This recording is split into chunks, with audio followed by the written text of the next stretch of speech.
Welcome back to BC Exotics. Today I'll be talking about what I personally think are the top 5 beginner reptiles.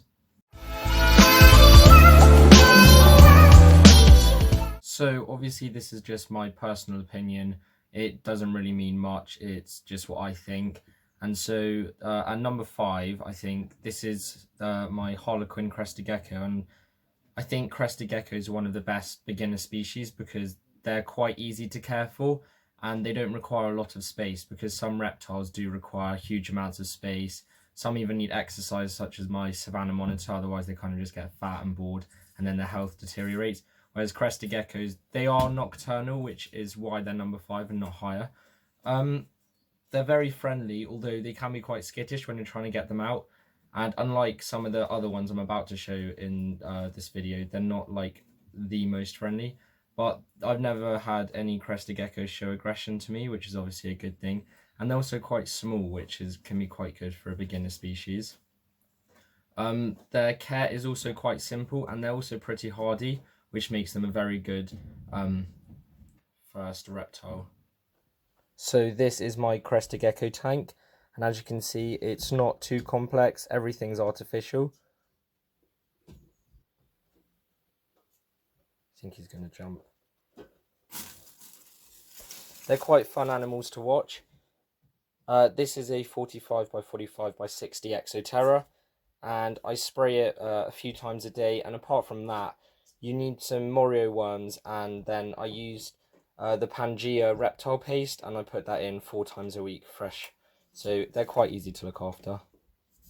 I think that an important thing when considering what reptile you want to get first, if you're looking for one, is about the costs, and Crested Geckos are definitely they're very cheap to buy. Normally you can get the normal wild type morph for about 20 quid, maybe 40, like between 20 and 45 depending on where you get it from. And then the tank itself is also quite cheap. So the 4th animal that I think is a really good beginner species is a bearded dragon. In front of me I have Phoenix, my red leatherback bearded dragon, and I've had him for about 2 years. He's currently 4 years old. Bearded dragons are the most friendly lizards I've ever come across. They're great, like fun to be around, and they're also probably the most interactive and intelligent, like of the more beginner species of lizard, as well as probably the largest. Because they're so friendly, it makes handling really easy. There are a few negatives, one being that their care is a little bit more advanced, as they do require UVB and a slightly more complex diet than to geckos, as they are herbivores, so they eat both insects and fruit and vegetables. Their costs can also be slightly more expensive than geckos and snakes of beginner kind of types, and that's because they require a larger terrarium or vivarium, so they need more space as well, and so that can be a problem for some people. But I definitely think if you have the space, then these lizards are great to start with. This is his current setup. I wouldn't normally use newspaper, it's just because I'm washing his Repti carpet, which I've started to use, as it's a lot easier to keep clean, and I wash that once a week, so just for a few hours he'll be on newspaper. And I'm going to do probably my next video a setup for my bearded dragon, so that'll be a lot more detailed. But he's currently in a 4 foot by 2 foot by 2 foot vivarium. This is probably the minimum size. I'm looking to get him something bigger. But yeah, no, they're very easy to look after, although they do sometimes require things to sit on, as they like to sit on things that are higher up. So he has this house here, as well as this log, which is attached to some other wood. So he sometimes sits on this. And then he's also got his heat lamp and UVB. So 3rd is a corn snake, or any other type of king snake. Unfortunately, I don't actually have one at the moment. I did have one for about a year, but then I sold it just because I did want a bit more space to focus on other projects, such as my Royal Python breeding project. But the reason I put corn snakes, and any other king snakes really for that matter, 3rd, is because of their ease of care. And they're also one of the snake species, which are, or groups of species, the colubrids. They require less space. They're normally fine in a 3 foot vivarium. They're also very docile, as well as easy to feed. They're quite hardy. And yeah, they're just easy to care for. They're relatively cheap. You can get a corn snake for about £40 in the UK. So they're quite a good beginner species because they're more of they like kind of introduce you to the world of reptiles if you're not really that familiar with it, because it's quite like easy to care for, etc. Additionally, along with all types of snakes, they don't require UVB or any special lighting really, and so they only really need a heat mat, so the electricity bill from that is also a lot cheaper. And also for snakes, you only really need to feed them once a week. Obviously, it depends on the species, but you're not going to be feeding it every day, unlike a gecko or a bearded dragon or a lizard as such.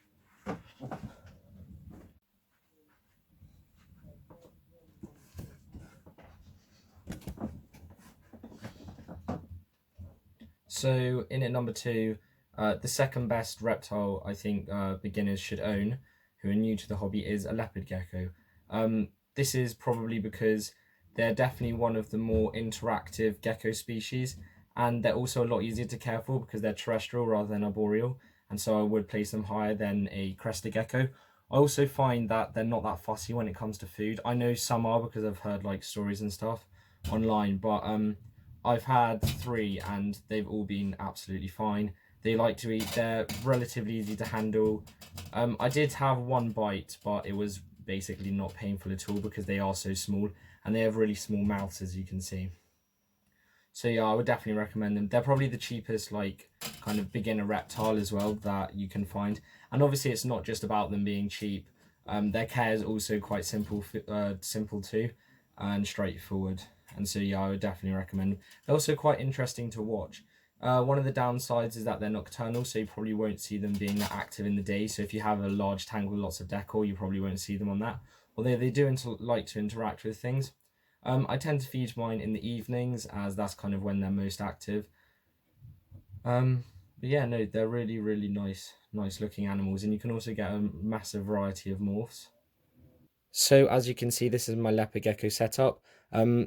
Over there I have my nocturnal bulb, which keeps the temperature around 25 degrees at night, as my room does get a little bit cooler than that. You can see it's quite straightforward. I'm about to clean it out, so it's a little bit messy. I'm not sure. I think it's the light I'm holding. It makes the water look yellow, but that is freshly cleaned today. I put a bit of substrate on the ground as he does like to kind of walk over it, although newspaper is absolutely fine by itself. And also, one of the things I've learned from having leopard geckos, they always tend to poop in the same place, so it's relatively easy to clean out. So I have a small piece of newspaper under that hide at the end, and he'll always go under there so that I can just take that out every few days and change that rather than doing the whole enclosure.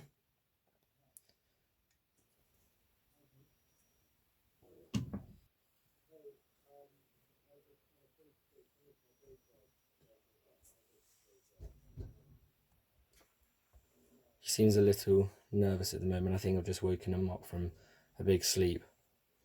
But yeah, you can leave mealworms, or I tend to leave small Morio worms in a pot with calcium the whole time so he can help himself to those.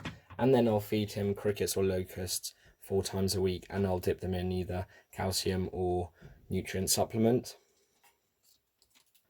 He's also got a heat mat under his hide as well, because leopard gecko is one of the few gecko species that do like and will absorb belly heat.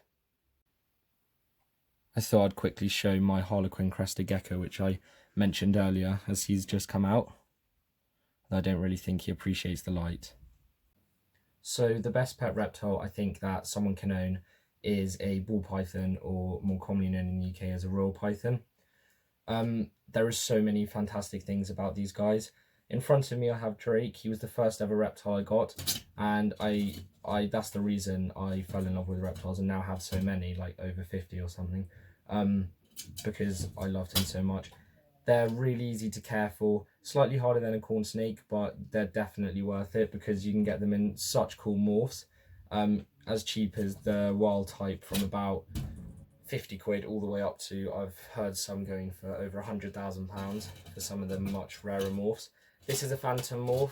I got him as a hatchling when he was about, I think, 3 months old, and I paid £60 for him, and his colour is just slightly brighter. They're extremely friendly, probably the most friendly snake species I've come across. If they are ever scared, they'll curl up into a ball rather than striking you regularly, Obviously you do get a few more aggressive ones, but they're never a problem due to their size being quite small. Males like this are probably not going to exceed 4.5 foot, and then females probably won't exceed 5.5, 6 foot. He's about to shed, so his colours are looking a little bit dull, but normally they're very, very bright. They're really cool animals to have, as well as you can show them off to everyone who sees them. But yeah, they're extremely friendly, extremely easy to feed. I feed this guy a medium mouse every week. I know some people feed them every 10 days, but instead I just feed them every 7 days and slightly smaller prey. He's never going to do anything to harm me. That's yeah, I love royal ball pythons. I mean, royal or ball pythons. Yeah, they're a great species to have. So I just thought I'd quickly show you one of the ball pythons I actually produced myself. In front of me I have a female pied. The parents for this were a 100% het pied male and a pied female. As you can see, as this one's about 7 months old at the moment, and as you can see, they're really, really small. And also this is just like one of the colors you can get them in, or morphs as they're called. But yeah, no, they're really cool animals. Thank you for watching this video today. I hope you enjoyed it and learned something new. If you have any questions or regarding beginner reptile species or anything like that, don't hesitate to ask me. And thanks for watching. Goodbye.